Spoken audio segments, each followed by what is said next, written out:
Ya, Assalamualaikum warahmatullahi wabarakatuh. Baik, kali ini kita akan membahas secara singkat bagaimana caranya untuk menjawab soal TOEFL, khususnya TOEFL yang bagian Structure and Written Expression. Oke, nah kalau kalian perhatikan, dalam soal Structure and Written Expression itu ada beberapa soal ya, tepatnya ada 40 soal.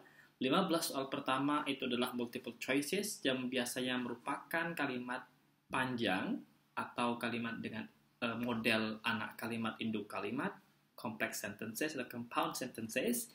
Sedangkan pada 25 soal lainnya adalah model soal yang biasanya lebih pendek, tapi dia perlu mencari mana yang paling tidak tepat di antara pilihan yang ada.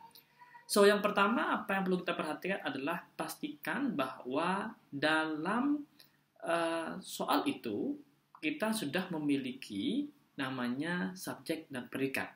Jadi pastikan dulu semua soalnya, semua kalimatnya memiliki subjek dan predikat.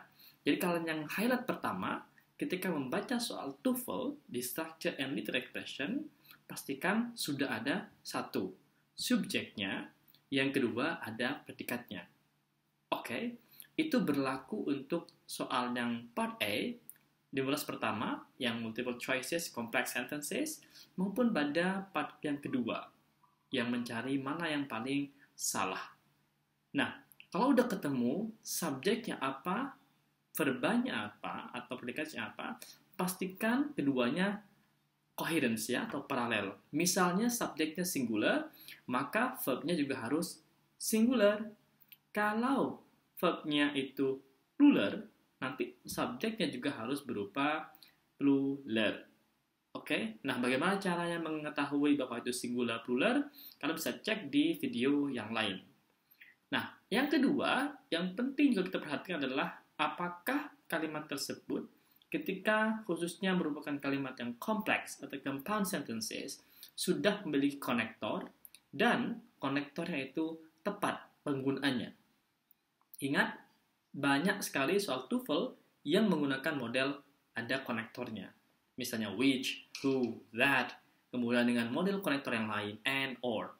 Nah, khusus yang modelnya fun boys, and, or, yet, but, pastikan kalian memahami dan membaca apa kalimat yang ada sebelum dan sesudah kata tersebut.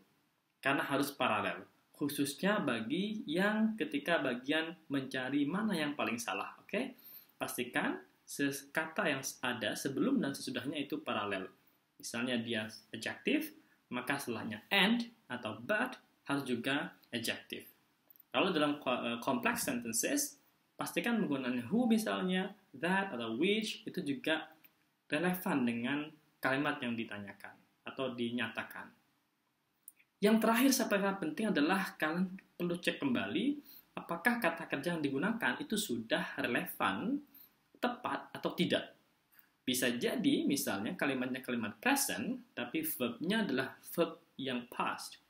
Atau dia menggunakan modal sebelum kata tersebut, dalam kalimat tersebut, tapi dia verbnya ditambahi dengan akhiran s, atau is, atau ed. Jadi itu adalah yang tidak tepat nantinya, oke? Dipastikan verbnya digunakan secara tepat dan relevan. Entah di present, atau past, atau itu tidak perlu ada imbuhan s atau is karena ada modal auxiliary. Ada juga nanti adalah varian verb yang dia bukan verb, tapi dia misalnya active participle yang dia berupa huruf ing, atau verb 3 atau ed. Nah, pastikan tadi itu bukan adalah verb. Dan gimana ngeceknya apakah dia itu verb atau bukan verb? Kalian bisa cek di beberapa video lain yang ada di channel ini. Oke, itu adalah saran-saran yang saya kira penting, tips dari saya untuk bagaimana menjawab soal TOEFL bagian Structure and Written Expression. Thank you very much. Nanti kita jumpa lagi pada tips yang lain. Bye.